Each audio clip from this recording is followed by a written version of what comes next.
One of the names of Surah Al-Fatihah is actually Surah Al-Salah. It is actually called the prayer. And we'll talk about a narration why the ulama call it that, because Allah subhanahu wa ta'ala has referred to it as As-Salah. And that is to say that there is no Salah without Al-Fatihah.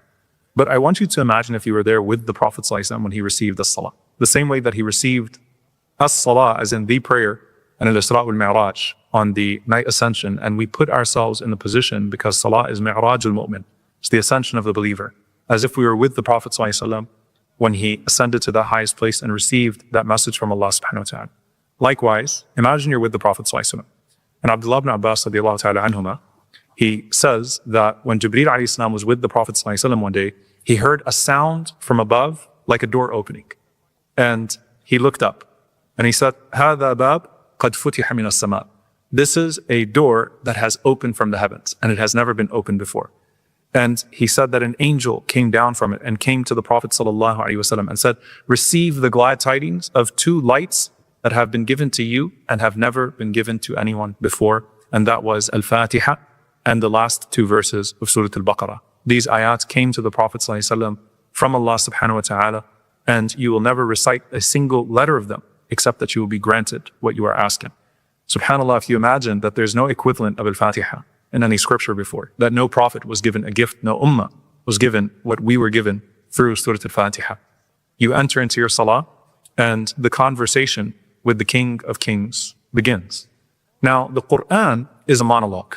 Allah speaks directly to us. And what we learn from that process of the Qur'an being a monologue is two things. And Imam al-Ghazali rahimahullah said that the division of how the ranks of the believers are in regards to their conversation with Allah is that there are those who can anticipate and connect with the Qur'an as revealed to the Prophet ﷺ. And then there are those who interact with the Qur'an as if it was revealed to them.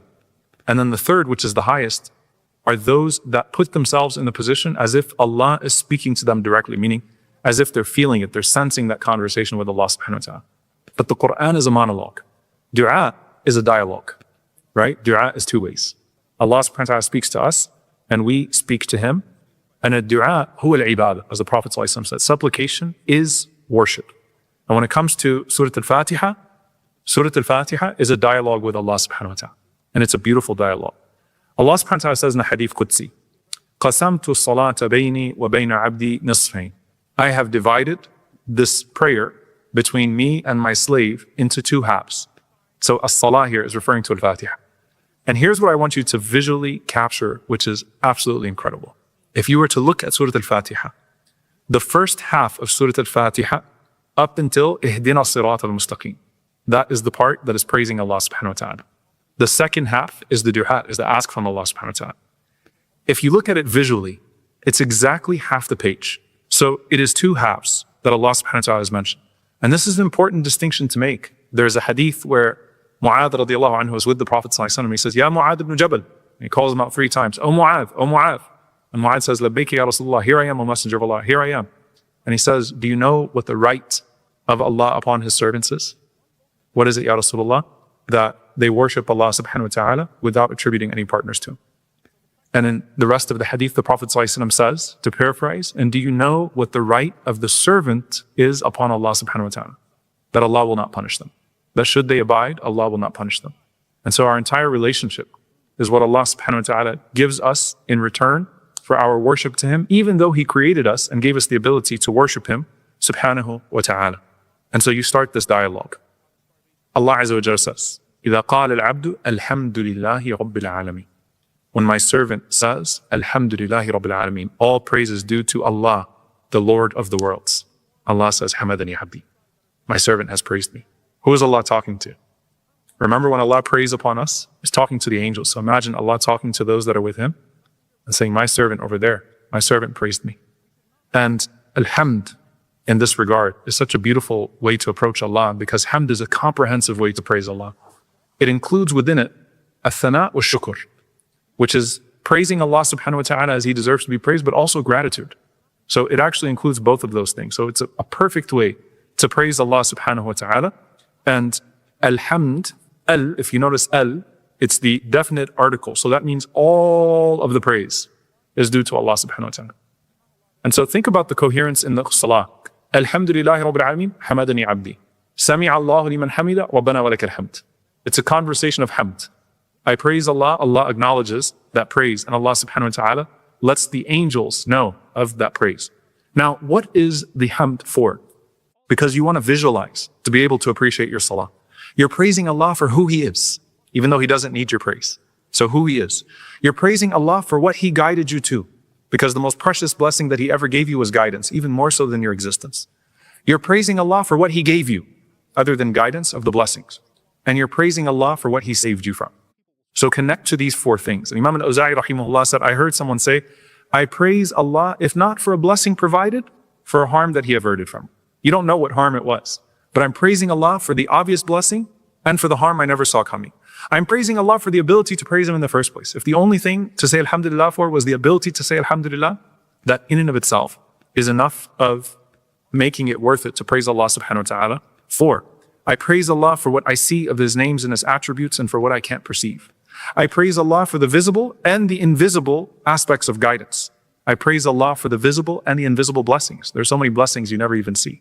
And I praise Allah for the obvious tests He saved me from and the ones that I never knew that He averted me from. And so, Alhamdulillahi Rabbil Alameen starts with hamd. And here you have Lillah, which is Allah subhanahu wa ta'ala, and particularly Rabbil Alameen, the Lord of all the worlds. Rabb has a loving connotation to it. The Lord of the worlds is representative of the fact that Allah Azza wa Jal sustains and cares for, on top of ruling. He's not an absent authority, subhanahu wa ta'ala. He's not a God who created and then abandoned. He is a Rabb that controls all things, that is constantly maintaining and constantly sustaining.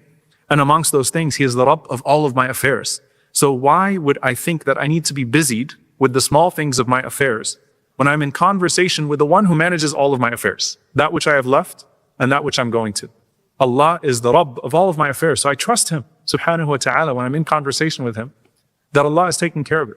You know, an example of this is, let's say that you had an assignment that is due to your employer, right? And to Allah belongs the highest example. And your employer says, let's go out to lunch. I want to talk to you and enjoy some time with you.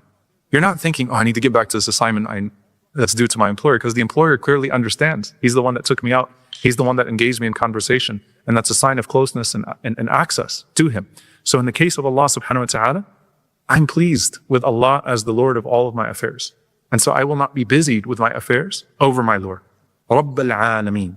He is the Lord of multiple layers of existence in time and in space. If you recall, the barzakh, a completely, entirely separate existence from us that exists of those that have passed away. And there's all of the ghaib that we don't see, the unseen that we don't see. Allah Azza wa Jal manages all of those things. He owns all of those things. He maintains all of those things. And of the beauty of this is that He's praising you in a realm that you can't perceive, but you know exists. And that is with the realm of the angels. He's praising you with the angels in one of the other realms that you are not able to access in the moment in terms of perception. But you know that it exists, and you praise Him as He deserves to be praised always, knowing that you will never praise Him enough, and that you should praise Him for the ability to praise Him. Alhamdulillahi Rabbil Alameen. And Allah says, Hamadani Abdi. My servant just praised. And then you say, Ar-Rahman, Ar-Rahim. You praise Him for His all-encompassing mercy, and you praise Him for His exclusive mercy, which you seek as a constant. You see, Ar-Rahman, His mercy encompasses all things. Everyone benefits from Ar-Rahman.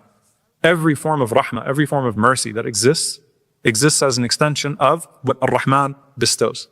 But as for Ar-Rahim, there is a consistent mercy. وَكَانَ بِالْمُؤْمِنِينَ رَحِيمًا. Allah is especially merciful to the believers. As Ibn Abbas radiallahu anhuma said, Rahman in this dunya, Rahim in the akhirah, that there is a special type of mercy that you seek from Allah subhanahu wa ta'ala. So you praise Him, Ar-Rahman, Ar-Rahim. And Allah subhanahu wa ta'ala says, Athna alayya abdi. You see my angels, my servant has extolled my praise. Now it sounds very similar in the English language, but thana means layers.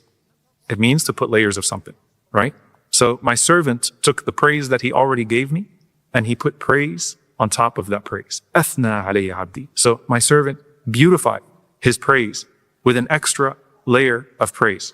And by the way, this is also indicative of the adhkar that we make in the salah. You could say, Subhana Rabbi al-Azim in your ruku', and that's enough. But you beautify it by saying, Subhana Rabbiyal Azim wa bihamdihi. You could say Subhana Rabbiyal A'la and that's enough, but when you add wa bihamdihi and with his praise, it always makes it even more blessed. The Prophet ﷺ mentioned the completeness of Subhanallahi wa bihamdihi. So you added onto that praise. And you think about when you will need Allah's mercy most, even though you always need it.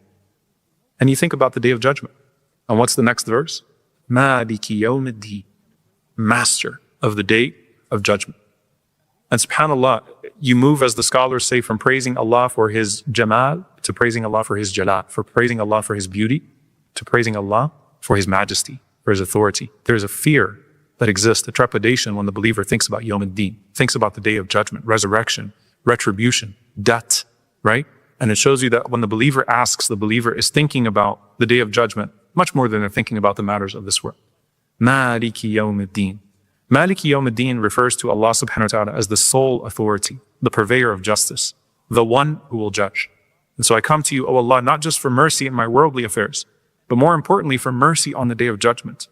And this is connected, by the way, to the initial hamd, to the initial praise. Allah subhanahu wa ta'ala says, وَقُضِيَ بَيْنَهُمْ بِالْحَقِّ وَقِيلَ الْحَمْدُ لِلَّهِ رَبِّ الْعَالَمِينَ. That when the judgment takes place and it's all said and done, and the gavel drops, then it is said, Alhamdulillahi Rabbil Alameen.